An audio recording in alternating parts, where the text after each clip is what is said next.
ఎగ్జామ్స్‌ను మనం షార్ట్ టైమ్‌లో ఎలా అచీవ్ చేయాలి? సో, దానికి సంబంధించినటువంటి నా ఎక్స్‌పీరియన్స్ తోటి కొన్ని విషయాలు చెప్తానండి. సో, మీరు ఇలా ఫాలో అయ్యి సక్సెస్‌ఫుల్ అవుతారని ఆశిస్తూ చిన్నగా కొన్ని పాయింట్స్ నోట్ చేసుకోండి. ఫస్ట్ మొట్టమొదటి ఈ పాయింట్ ఏంటంటే, ఇప్పుడు కాంపిటీటివ్ ఎగ్జామ్స్ అంటే ఒక 300 ప్రశ్నలను 3,00,000 మంది రాస్తున్నారండి. ఇప్పుడు ఒక 2 పేపర్స్ అనుకోండి. జనరల్ స్టడీస్ 150, పేపర్ 2 150 అంటే ఒక 300 ప్రశ్నలను ఒక 3,00,000 మంది పోటీ పడుతున్నారు. 300 ప్రశ్నల పైన 3,00,000 మంది సవారీ చేస్తున్నారు. అంటే దట్ మీన్స్ ఒక్కొక్క ప్రశ్న పైన ఎంత కాంపిటీషన్ ఉందో మనం లెక్కించుకోవచ్చు. సో, దాంట్లో నుంచి మనకు 1000, 1,500 పోస్టులలోకి అన్ని లక్షల మంది నుంచి మనం దూసుకెళ్ళాలంటే మనకు కొన్ని క్వాలిటీస్ కంపల్సరీ ఉండాలండి. అయితే ఈ కాంపిటేటివ్ ఎగ్జామ్ లోపల మనకు మామూలుగా అకాడమిక్ సైడ్ కన్నా కాంపిటేటివ్ ఎగ్జామ్స్ లోపల మనకు కొంచెం ఒక డిఫరెంట్ వేలో మనం కొంచెం స్కిల్స్ సంపాదించి ప్రిపేర్ అయితే సింపుల్గా మనం సక్సెస్ సాధించే అవకాశం ఉంటుంది. అందులో ఫస్ట్ మోర్ ఇంపార్టెంట్ పాయింట్ ఏంటిదంటే ఇక్కడ C versus C. First C ఏంటిదంటే ఏంటని కాంపిటేటివ్ ఎగ్జామ్స్ లోపల ఫస్ట్ సి ఏంటి అంటే ఎగ్జామినర్ ఏం చేయడు, జస్ట్ కన్ఫ్యూజన్ చేస్తాడు.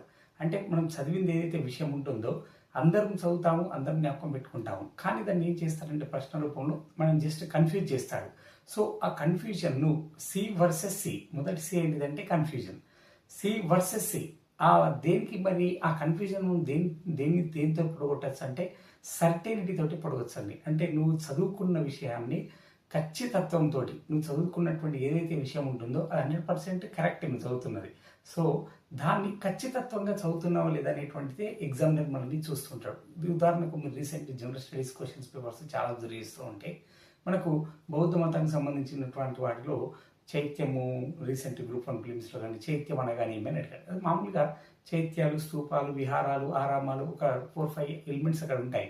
కానీ ఆ టైంలో చైత్యం అంటే ఏమిటి అనేటువంటిది, అంటే చైత్యం అంటే ప్రార్థనా స్థలము అనేటువంటిది కూడా గుర్తించలేనంతగా అక్కడ అంత ట్రిగ్గీగా ఆ టైంలో ఆ ఫ్రాక్షన్ ఆఫ్ సెకండ్ ఐడియా రాక దాన్ని చాలామంది స్కిప్ చేయడం జరిగింది, దాన్ని చాలామంది రాంగ్ పెట్టడం జరిగింది. అండ్ మీకు ఏంటిదంటే అక్కడ చైత్యం అనగా అది ప్రార్థనా మందిరము లేదా ప్రార్థనా స్థలం అని నీవు ఖచ్చితంగా అదే దట్ ఈస్ ద ఆన్సర్ అనేటువంటిదే ఉండాలి. కొంచెం ఒక ఫ్లక్చువేట్ కన్ఫ్యూజన్ అయినా అంటే సింపుల్గా మనల్ని ఇంకో అభ్యర్థి డామినేట్ చేసి వెళ్ళిపోతుంటాడు. కాబట్టి ఒక సి అంటే ఒక కన్ఫ్యూజన్ను పొడగొట్టేది ఇక్కడ కేవలం సర్టెనిటీ అంటే ఖచ్చితత్వంగా మొదటి సిలబస్ ఏదైతే ఉందో దాంట్లో ఉన్నటువంటి ప్రతి పాయింట్ను స్ట్రాంగ్గా దీనికి ఆన్సర్ ఇదే అన్న లెవెల్లో మీరు ఖచ్చితంగా చదివిన తర్వాతనే నెక్స్ట్ పాయింట్కి వెళ్ళండి. ఏదో నేను తొందరలో అన్ని బుక్స్ అన్ని కంప్లీట్ చేసేయాలి, ఎగ్జామ్ దగ్గరకు వస్తుంది అని చెప్పేసి ఫాస్ట్ రీడింగ్ తోటి మనం ఓవర్లుక్ తోటి చదువుతామండి. వాళ్ళు ఏం చేయరు, అక్కడ ఉన్నటువంటి వాటిని మనం కన్ఫ్యూజ్ చేసేసి తికమగా పెట్టేసి మనల్ని అక్కడ చేసేసరికి దాని లోపల మనము ఫెయిల్యూర్ అయిపోయి మనం జాబ్స్ కోల్పోయి నిరుత్సాహానికి గురవుతుంటాం. సో కాబట్టి ఈ లాస్ట్ రివిజన్ డేస్లలో మనం ఏం చేయాలంటే ఇప్పటివరకు చదివినటువంటి ప్రామాణిక పుస్తకాలు తెలుగు అకాడమిక్స్ కానీ లేకపోతే మార్కెట్లో ఇస్తున్నటువంటి ఏ మెటీరియల్ తీసుకుని ప్రిపేర్ అవుతున్నా మీరు కంపల్సరీగా ఒక్కసారి దాన్ని పర్ఫెక్ట్గా చదవండి. పర్ఫెక్ట్గా అంటే అసలు దెర్ ఇస్ నో కన్ఫ్యూజన్. ఇక మళ్ళీ మనకు ఆప్షన్స్ లోపల ఇంతవరకు ఒక 10 years బ్యాక్ ఏముంటుందంటే ఒక క్వశ్చన్ యొక్క ఆన్సర్ అంటే దట్ మీన్స్ ఇయర్స్కి సంబంధించి కన్ఫ్యూజ్ చేసేవాడు, లేకపోతే ఇతర వ్యక్తులకు సంబంధించి కన్ఫ్యూజ్ చేసేవాడు. ఇప్పుడు ఏంటిదంటే జస్ట్ స్టేట్మెంట్ ఇచ్చేసేసి తప్పేది ఒప్పేది తర్వాత క్రోనాలజికల్ ఆర్డర్లో లేకపోతే మ్యాచింగ్ చేయండి అని చెప్పేసి కొంచెం గందరగోళంగా మనల్ని మొత్తం కన్ఫ్యూజ్ చేసేసేసి ఆ 150 క్వశ్చన్స్ని మనము ఆ లిమిటెడ్ టైం లోపల అచీవ్ చేయలేకపోతున్నాం. అన్ని క్వశ్చన్స్ను ఎట్టి పరిస్థితుల్లో కూడా 150 వరకు రీచ్ కాలేకపోతాం. 100, 120కే లాక్ అయిపోతున్నాం. ఇంకొకసారి ఏం చేస్తున్నారంటే కొంచెం లెంత్ ఎక్కువ ఇవ్వడం. ఉదాహరణకు మనకు ఆర్థమెటిక్ రీజనింగ్ పోర్షన్ తీసుకుంటే అయితే చాలా లెంత్ ఇస్తుంటాడు. ఈవెన్ మనకు జాగ్రఫీ కానీ అన్ని సబ్జెక్టులలో కూడా లెంత్గా ఎక్కువ ఇస్తారు. లెంత్గా ఎక్కువ ఇచ్చేసరికి మనకు టైం వృధా అవుతుందేమో, అయ్యో ఇంకా టైం అయిపోతుందన్న తొందరలో కూడా కొన్ని మిస్ అయిపోతున్నాం. తెలంగాణకు సంబంధించి ఉపగ్రహాలకు కింది వాటిలో ఏ స్టేట్మెంట్ కరెక్ట్ అనేటువంటిది క్వశ్చన్ ఇచ్చాడు రీసెంట్ జనరల్ స్టడీస్ పేపర్లో. సో తెలంగాణకు ఉపగ్రహాలకి ఏం సంబంధం అబ్బా అని చెప్పేసి చాలా లెంత్గా అయ్యేసరికి మనం డిసప్పాయింట్ అయిపోయి నెక్స్ట్ క్వశ్చన్కి వెళ్ళిపోతున్నాం. కానీ అందులోపల ఒక చిన్నగా ఎలిమినేషన్ మెథడ్లో తెలంగాణ ఉపగ్రహాలను పంపిస్తుందని ఇచ్చారు. తెలంగాణ ఉపగ్రహాలను పంపించదు ఆంధ్రప్రదేశ్ ఇస్రో కదా అని ఒక చిన్న లాజిక్ తోటి మనం అక్కడ దాన్ని ఎలిమినేట్ చేస్తే మనకు ఫ్రాక్షన్ సెకండ్లో ఆన్సర్ దొరికే అవకాశం ఉంటుంది.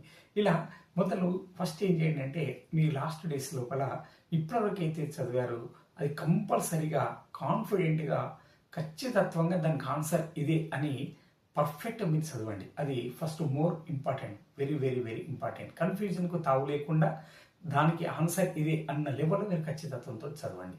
నెక్స్ట్ సెకండ్ పాయింట్ ఏంటంటే పాజిటివ్ థింకింగ్ అండి. ఎట్టి పరిస్థితుల్లో నెగిటివ్ వైబ్రేషన్స్, నెగిటివ్ థాట్స్ మన వైపు రానే రాకూడదు.